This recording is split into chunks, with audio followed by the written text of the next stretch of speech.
So guys welcome back. हम बात करेंगे अभी AS16 की। AS16 borrowing cost and we'll try to revise it in very few minutes.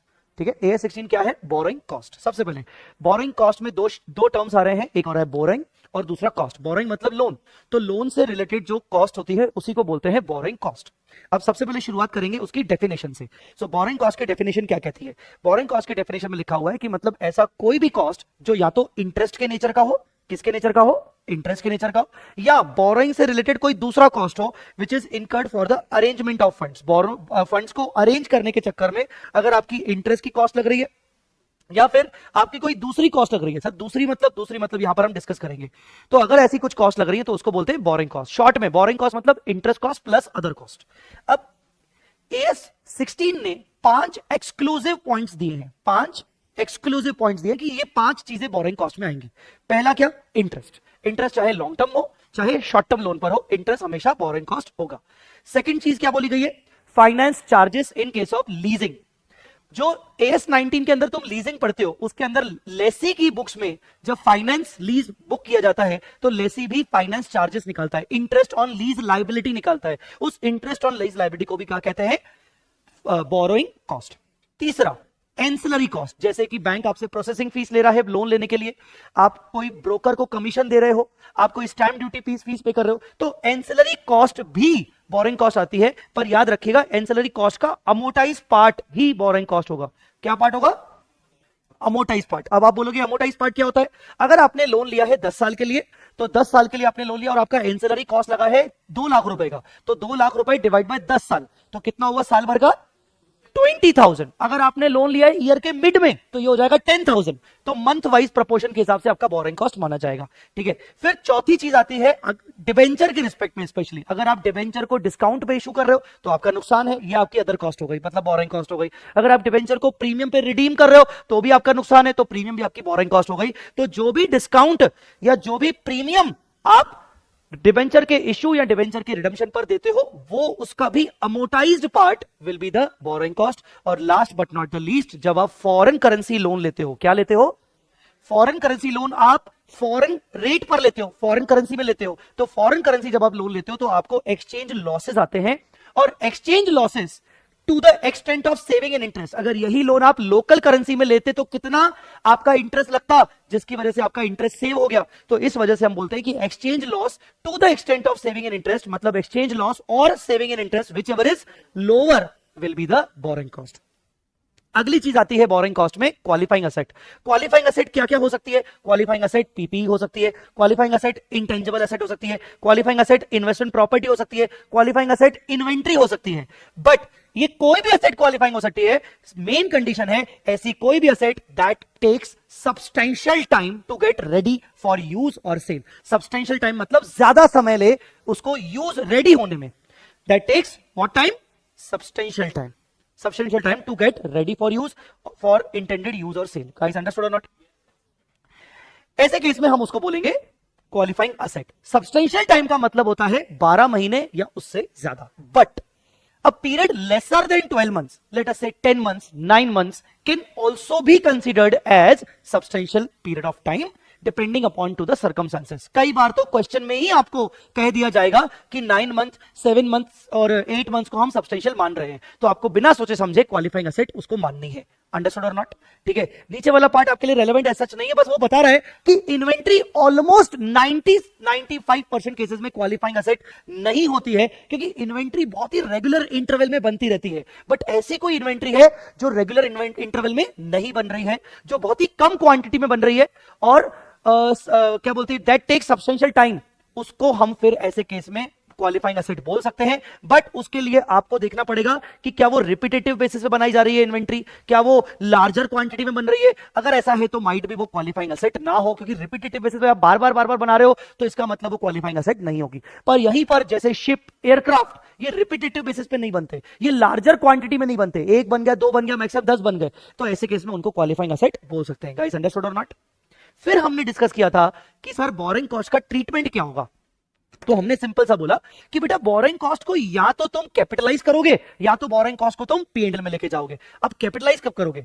अगर तुमने बोरोड फंड्स को, बोरोइंग कॉस्ट किस पे लगी है? बोरोड फंड्स पे लगी है, तो उन फंड्स को तुम क्या क्वालिफाइंग असेट में यूटिलाइज कर रहे हो, क्वालिफाइंग असेट के एक्विजिशन में, क्वालिफाइंग असेट के कंस्ट्रक्शन में, क्वालिफाइंग असेट के प्रोडक्शन में, तीनों में से किसी चीज में, बिल्डिंग कंस्ट्रक्ट कर रहे हो, इन्वेंट्री प्रोड्यूस कर रहे हो, तो अगर तीनों में से किसी एक चीज में क्वालिफाइंग असेट में वो पैसा लग रहा है तो उस बोरोड फंड्स का जो बोरोइंग कॉस्ट होगा उसको क्या किया जाएगा, कैपिटलाइज किया जाएगा, ठीक है। अदरवाइज कहां जाएगा, P&L में। अब कैपिटलाइज होगा तो सवाल उठता है कि सर कैपिटलाइजेशन किस दिन से शुरू करें, उसको बोलते हैं कमेंसमेंट ऑफ कैपिटलाइजेशन। किस दिन से शुरू करें, तो आपको 3 डेट याद रखनी है, 3 डेट्स, 3 इवेंट्स याद रखने। जो भी डेट लेटर होगी, जो भी डेट बाद में होगी, उस डेट से हम बोरोइंग कॉस्ट का क्या करेंगे, कैपिटलाइजेशन करेंगे। जैसे कि एक्सपेंडिचर मस्ट बी इनकर्ड, किस दिन से एक्सपेंडिचर शुरू किया आपने, किस दिन से एक्सपेंडिचर स्टार्ट किया, स्टार्ट ऑफ एक्सपेंडिचर। दूसरा, borrowing cost must be incurred, किस दिन से तुमने इंटरेस्ट इनकर करना शुरू किया। और तीसरा, किस दिन से क्वालिफाइंग असेट की नेसेसरी एक्टिविटीज शुरू हुई। तीनों डेट में से जो विच एवर इज लेटर होगी, उस डेट से बोरोइंग कॉस्ट का कैपिटलाइजेशन होगा। फिर सवाल आता है, चलो कैपिटलाइजेशन होता गया, चलते गए, बीच में कुछ समय के लिए आप क्वालिफाइंग असेट का काम रोक रहे हो, क्वालिफाइंग असेट का आपका काम रुक गया, एक्टिव डेवलपमेंट अब बंद हो गया, कुछ दिन के लिए इंटरप्ट हो गया, तो क्या मैं उतने टाइम के लिए क्वालिफाइंग बोरोइंग कॉस्ट को कैपिटलाइज ना करूं। आपको देखना पड़ेगा कि क्या ये इंटरप्शन एक्सटेंडेड पीरियड के लिए हुआ है, एक्सटेंडेड पीरियड मतलब एटलीस्ट 1 मंथ और अबव। अगर ये इंटरप्शन 2, 4, 5 महीनों के लिए, 10-15 दिनों के लिए हुआ है, तो इसको ज्यादा टाइम ना मानते हुए, इमटेरियल मानते हुए आप कैपिटलाइजेशन को कंटिन्यू करोगे।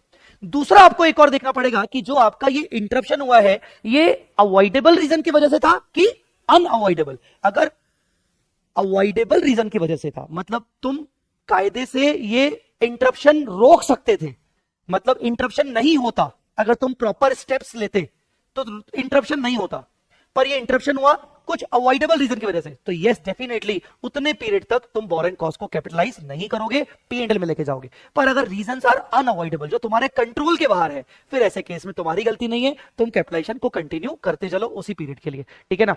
तो ये तुम्हें ध्यान रखना है। फिर सेसेशन मतलब बोरोइंग कॉस्ट का कैपिटलाइजेशन फाइनली कब स्टॉप होगा, तो सेसेशन का मतलब होता है स्टॉप, कैपिटलाइजेशन को स्टॉप करना, कैपिटलाइजेशन को स्टॉप करना। कब स्टॉप करोगे, जब तुम्हारी असेट रेडी टू यूज हो चुकी है, कंप्लीट हो चुकी है, सब्सटेंशियल एक्टिविटीज तुम्हारी कंप्लीट हो चुकी है असेट की। हो सकता है तुम्हारी असेट पार्ट्स में बन रही है, तो अगर कुछ पार्ट्स कंप्लीट हो चुके हैं और वो parts ready to sell, ready to use हैं, कैपेबल हैं, सेपरेटली यूज हो सकते हैं, सेल हो सकते हैं, तो उन पार्ट्स के लिए कैपिटलाइजेशन को स्टॉप करोगे, बाकी पार्ट्स को तुम कैपिटलाइजेशन करते चलोगे बोरोइंग कॉस्ट का। आई बड़ी बात समझ में कि नहीं। फिर आगे हमने देखा कि कितने प्रकार की बोरोइंग या बोरोइंग कॉस्ट होती है। तो बोरोइंग या बोरोइंग कॉस्ट 2 प्रकार की होती है। कौन कौन से 2 प्रकार की होती है, स्पेसिफिक बोरोइंग और जनरल बोरोइंग। स्पेसिफिक बोरोइंग का मतलब होता है कि आपने जो लोन लिया है वो स्पेसिफिकली किसी 1 और मोर क्वालिफाइंग एसेट के लिए लिया है, the purpose is identified that for what purpose you have taken the loan.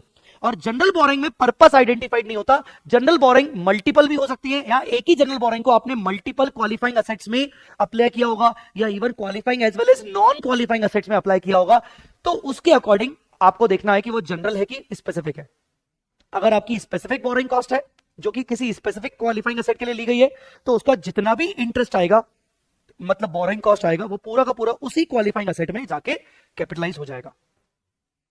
अगर आपकी जनरल बोरोइंग है, अब हो सकता है आपकी जनरल बोरोइंग्स मल्टीपल बोरोइंग्स हो, borrowing 1 HDFC, borrowing 2 ICICI, borrowing 3 SBI, अलग अलग रेट्स पर है, अलग अलग डेट पर ली गई है, तो आपने अलग अलग बोरोइंग को different qualifying non qualifying asset में अप्लाई किया है। आप कैपिटलाइजेशन कैसे करोगे, आपको एक कॉमन रेट निकालना है। ICICI का आपका जो इंटरेस्ट रेट है वो अलग है, SBI का इंटरेस्ट रेट अलग है, HDFC का इंटरेस्ट रेट अलग है। आपको एक कॉमन रेट निकालना है, और वो कॉमन रेट निकालकर आपको एक वो रेट अप्लाई करना है क्वालिफाइंग एसेट के एक्सपेंडिचर के ऊपर। उस कॉमन रेट को क्या बोलते हैं, वेटेड एवरेज कैपिटलाइजेशन रेट।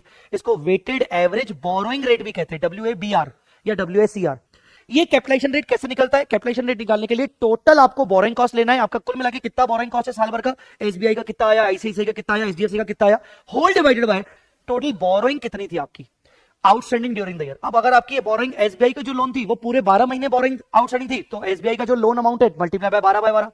पर आपका HDFC का जो लोन था वो आपने जुलाई में लिया था, 9 लाख रुपीस का लोन जुलाई में लिया था, तो मल्टीप्लाई बाय 9/12, क्योंकि जुलाई से लेकर मार्च तक 9 महीने होते हैं, तो डिवाइडेड में आपको वेटेड एवरेज करना है, डिवाइड में आपको वेटेड एवरेज करना है, क्योंकि आप ऊपर जो बोरोइंग कॉस्ट भी ले चुके हो उसमें भी आप मंथ के हिसाब से इंटरेस्ट ले चुके हो, उसके हिसाब से आप करके मल्टीप्लाई बाय 100 करके आपका WABR आ जाएगा।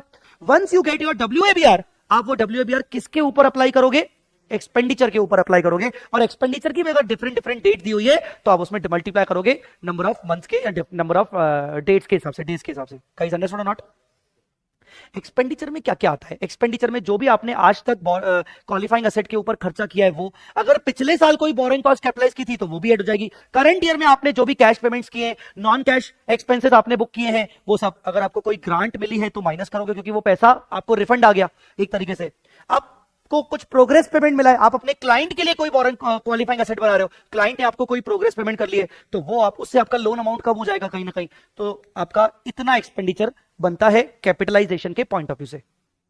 Last but not the least, अगर आपने बोरोड फंड्स को टेम्पररी पीरियड के लिए कहीं पर इन्वेस्ट किया है तो आपको उससे इनकम हो सकती है, और उस इनकम को P&L में चार्ज ना करके उस इनकम को हमें, अगर वो स्पेसिफिक बोरिंग कॉस्ट थे तो स्पेसिफिक बोरिंग कॉस्ट के टोटल अमाउंट से माइनस करके बाकी का बोरिंग कॉस्ट कैपिटलाइज करेंगे। अगर वो जनरल बोरिंग थी और जनरल बोरिंग को आपने टेम्पररी इन्वेस्ट किया था तो वहां से जो भी आपको इनकम आया उस इनकम को आप टोटल बोरिंग कॉस्ट से लेस करके, जो ये फॉर्मूला बुक करते हो ना, इस टोटल बोरिंग कॉस्ट में से वो इनकम माइनस करके बाकी का आप WABR निकालोगे।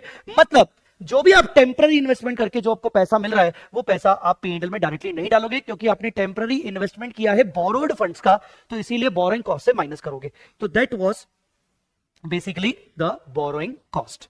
ठीक है, आया समझ में कि नहीं? So this was overall structure of borrowing cost. I hope you like this lecture. Thank you so much, और अगर लेक्चर अच्छा लगा तो इसको लाइक जरूर करना। Bye bye, take care.